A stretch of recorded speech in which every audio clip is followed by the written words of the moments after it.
Okay, so today I'm gonna help you decide whether or not the Sony ZV1 is a good choice for you, or maybe the iPhone 12 could be a good choice for you as a stills and a video camera. So you want a bit of that flexibility. So maybe you want to start a YouTube channel, or maybe you just want to have a video camera and you want to think you want a dedicated video camera with the Sony ZV1, or is my phone good enough?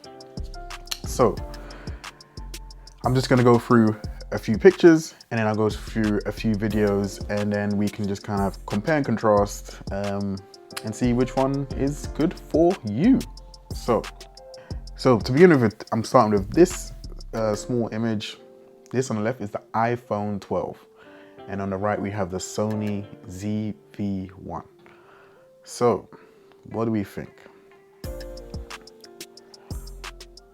Now, I've actually done a version with the iPhone 12 Pro, a comparison with the ZV1, and there's a lot of similarities, right? So the Sony ZV1 on the right takes more natural, true to life photos, right? You can see here it's a nice, it's kind of a softer image, whereas the iPhone 12 and even the 12 Pro, they're more contrasty.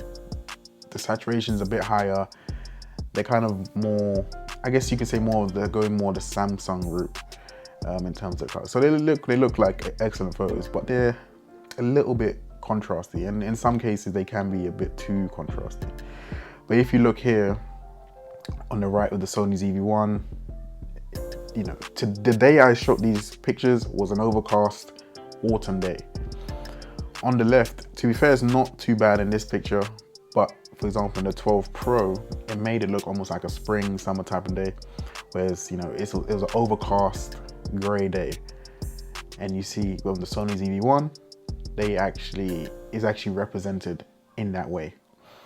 But overall, for me, two good photos. I would slightly give it to the Sony ZV1 because I just prefer the more subtle, true to life image rather than a more high contrasty, at least in this case. So next image, we do indoor, just like a simple indoor image, not great lighting. The Sony ZV1 on the right, again, to me seems more true to life. The iPhone 12, I would say this is definitely still really true to life. It's not that bad in terms of the contrast and the saturation. It hasn't really changed too much, so it's not too bad. I would say this is really difficult to judge actually, because it's so similar. In the end, I think I'll give it actually to the iPhone 12, just simply because it's a little bit cooler. I think it's captured some of the colors actually better in this instance, which is funny because in like tests I've done, it has been a bit more contrasty and high saturation, but I think it actually has represented the colors a little bit better in this instance. So next will be selfie, portrait selfie. The iPhone 12, for me, it's done a good job here. The only thing I would say, if you look at the cutout of like the bokeh, you know, obviously with the Sony ZV1, it's more natural, it's less computational. Whereas with the iPhone 12, you can see here, it doesn't really cut out very well.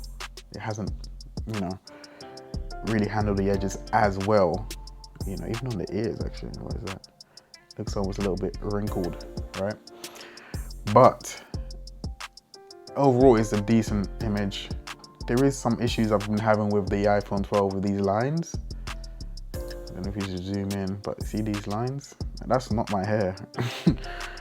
So I don't know what that is. And you know, it might be something I'll experiment with in the future, and just to kind of see what that issue is.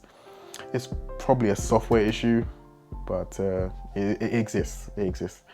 Now, with the ZV1, I think the color is maybe slightly more accurate, even though it does look more saturated than the iPhone 12 in this instance.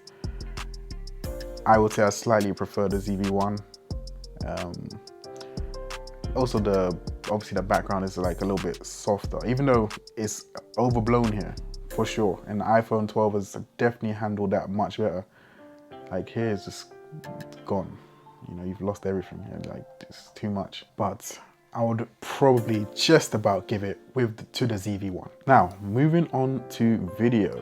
Let's check out video, right? Because ZV1 is meant to be a video camera, you know, video first. So let's check it out. We do outdoor first. You can see straight away, the iPhones, way more contrast, way more saturation. I mean, it almost looks like these are two different times of the day, and they aren't. These are shot within 2 minutes of each other. So yeah, I mean, I think already you can see there's a difference, but let's see what the movement looks like.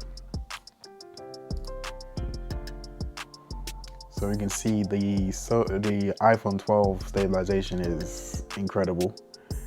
Sony is way more jittery.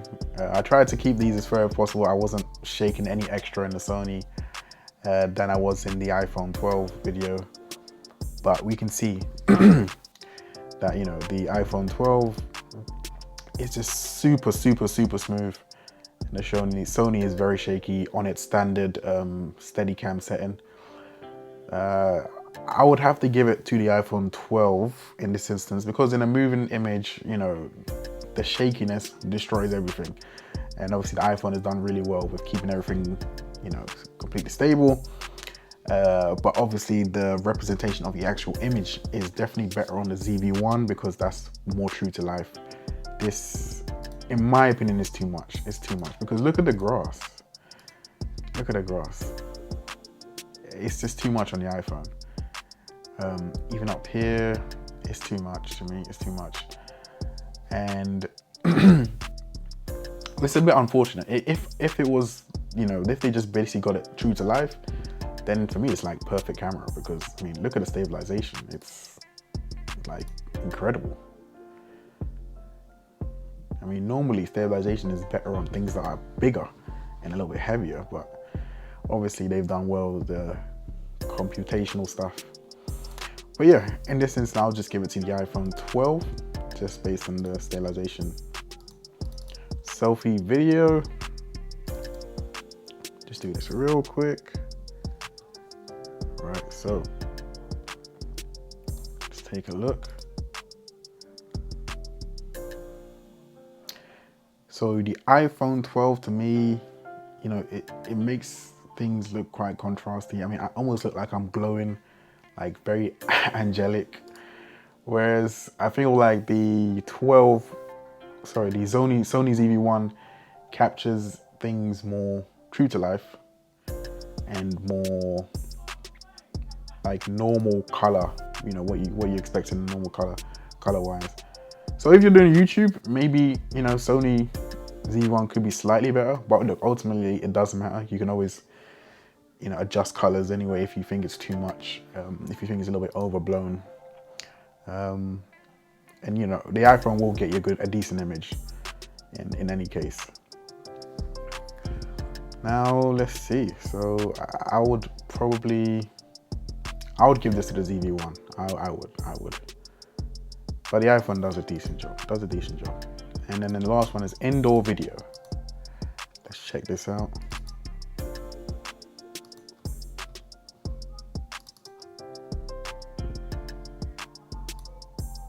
So let's check this out. Ooh.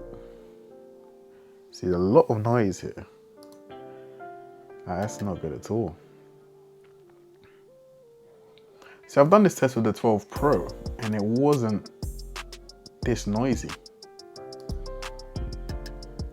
But yeah, that's not a good image at all in my opinion. So indoor video on the iPhone 12 without good lighting, that has to be said, this is not good lighting, is not the best. It's definitely better on the ZV1. The colors are more true to life. It's less grainy. Yeah, so the ZV1 definitely wins that hands down. So overall, I would probably give it to the ZV1, you know, but ultimately, if you were to start a YouTube channel or anything like that, doesn't really matter what camera you have when you're starting, just start. That's the most important thing.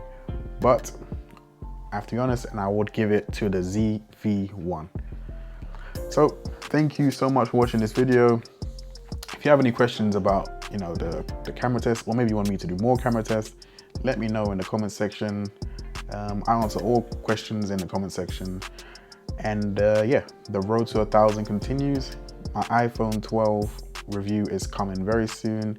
iPhone 12 Pro video is coming very soon. It'll be in the next week, so look out for that.